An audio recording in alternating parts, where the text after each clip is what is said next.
গ্রামের এক কোণে একটা ছোট্ট ঝুপড়ি ছিল। সেখানে এক গরিব কৃষক তার খাবার খাচ্ছিল, শুকনো রুটি আর একটা পেঁয়াজ। ঠিক তখনই দূর থেকে দুজন ধনী মহিলা এলো, ঝলমলে কাপড়, সোনার উপর গয়না পরা। কৃষককে দেখেই হেসে উঠল প্রথম মহিলা, আরে দেখ তো ওর খাবার, বেচারা কত গরিব। দ্বিতীয় মহিলা, হ্যাঁ, আমাদের কুকুরের খাবারও এর থেকে ভালো। তাদের কথা শুনে কৃষকের চোখে জল এসে গেল, তার মন ভেঙে গেল।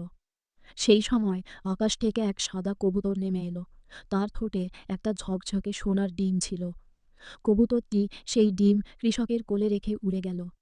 কৃষক ভাবতে ভাবতে সেই ডিমটা নিজের আঙিনার মাটির মধ্যে পুঁতে দিল।